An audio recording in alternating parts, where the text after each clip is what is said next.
murid-murid, Assalamualaikum dan selamat sejahtera. Terima kasih kerana sudi melayari channel Cikgu Aznida. Hari ini kita akan mempelajari unit yang kedua, iaitu menggunakan algoritma melalui pseudocode dan carta alih. Standard pembelajaran yang akan kamu pelajari ialah menulis algoritma berdasarkan situasi secara urutan dan pilihan tunggal. Yang kedua, memisahkan pseudocode kompleks kepada pseudocode secara urutan dan pseudocode secara pilihan tunggal. Baiklah murid-murid, kita akan mempelajari cara untuk menulis algoritma berdasarkan kepada situasi. Mari kita lihat situasi ini. Murid-murid, kita akan bertolak ke Kuala Lumpur pada pukul 7.30 pagi. Kita akan singgah di Machang untuk mengambil Cikgu Fida. Sekiranya kita tiba di Gua Musang sebelum pukul 11 pagi, kita akan melawat ladang teh di Cameron Highlands dan meneruskan perjalanan ke Kuala Lumpur melalui Tapah. Macam mana untuk menulis algoritma berdasarkan kepada situasi ini? Mari kita lihat paparan yang seterusnya.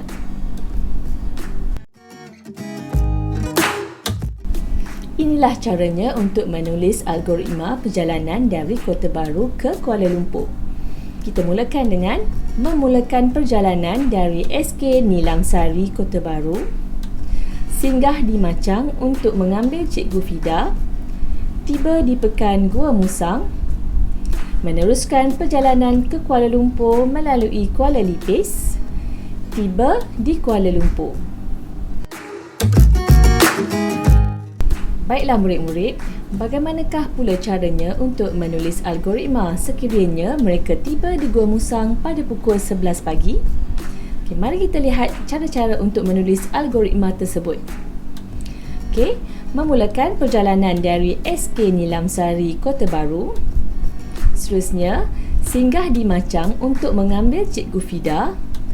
Jika tiba di Pekan Gua Musang pada pukul 11 pagi, rombongan melawat ladang teh di Cameron Highlands, meneruskan perjalanan ke Kuala Lumpur melalui Tapah dan tiba di Kuala Lumpur.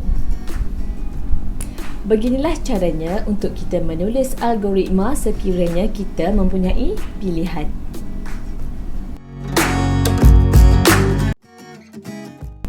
Baiklah murid-murid, ini ialah aktiviti mencari huruf vokal. Mari kita teliti bagaimanakah caranya untuk menulis pseudocode untuk aktiviti mencari huruf vokal ini.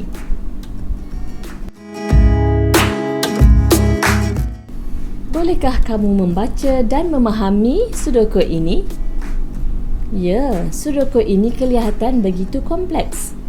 Pseudocode yang kompleks ini boleh dicerakinkan kepada beberapa pseudocode yang lebih ringkas dan mudah difahami berdasarkan kepada fungsinya. Proses pemisahan pseudocode melibatkan langkah mengenal pasti fungsi bahagian-bahagian tertentu suatu pseudocode itu. Mari kita lihat paparan yang seterusnya untuk memisahkan pseudocode ini.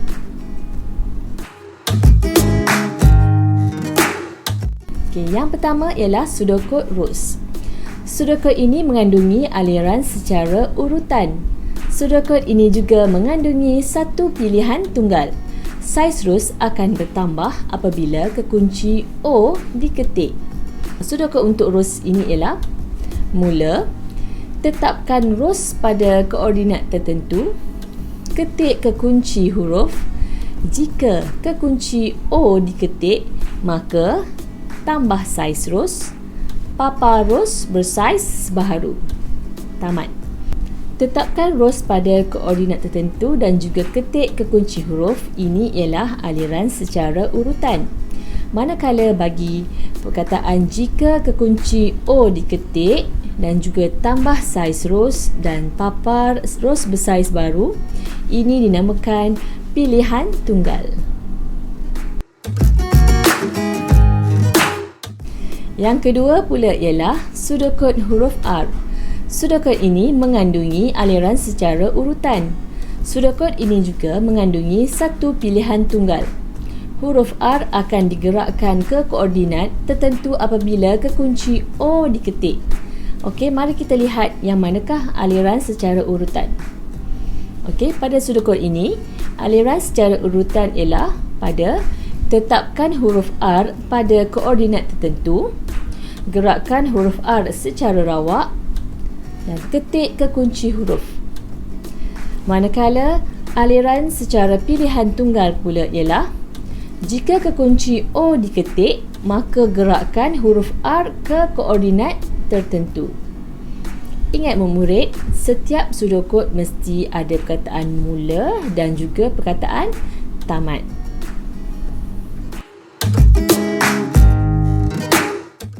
Yang ketiga pula ialah sudokod huruf O. Okey. Sudokod ini mengandungi satu pilihan tunggal. Huruf O akan dipaparkan dan digerakkan ke koordinat tertentu apabila kekunci O diketik. Okey, mari kita lihat bagaimanakah caranya untuk menulis sudokod huruf O ini. Okey, ingat mesti ada perkataan mula. Okey, mula, ketik kekunci huruf. Jika kekunci O diketik, maka papar huruf O pada koordinat tertentu, gerakkan huruf O ke koordinat tertentu dan tamat. Di sini kamu hanya nampak hanya ada satu pilihan tunggal sahaja, iaitu jika kekunci O diketik, maka papar huruf O dan juga gerakkan huruf O ke koordinat tertentu. Dan yang terakhir sekali ialah sudokod huruf S. Sudokod ini mengandungi aliran secara urutan. Sudokod ini juga mengandungi satu pilihan tunggal.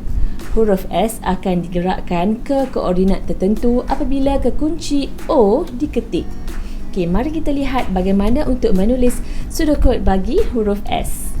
Okey, mula, tetapkan huruf S pada koordinat tertentu. Gerakkan huruf S secara rawak. Ketik kekunci huruf. Jika kekunci huruf O diketik, maka gerakkan huruf S ke koordinat tertentu. Tamat.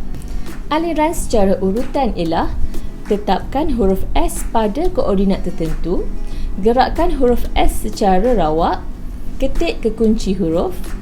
Aliran secara pilihan tunggal pula ialah jika kekunci O diketik, maka gerakkan huruf S ke koordinat tertentu. Baiklah murid-murid, nampaknya kita telah sampai di akhir pelajaran kita pada hari ini. Di akhir pelajaran, cikgu harap kamu akan dapat yang pertama, menulis algoritma berdasarkan situasi secara urutan dan juga pilihan tunggal. Dan yang kedua, memisahkan sudokod kompleks kepada sudokod secara urutan dan sudokod secara pilihan tunggal. Sekian sahaja untuk kali ini. Terima kasih kerana sudi menonton video dari channel Cikgu Aznida. Jangan lupa untuk menekan button subscribe dan juga tombol loceng untuk mendapatkan notifikasi yang terkini daripada cikgu nanti. Sehingga berjumpa di lain masa. Bye!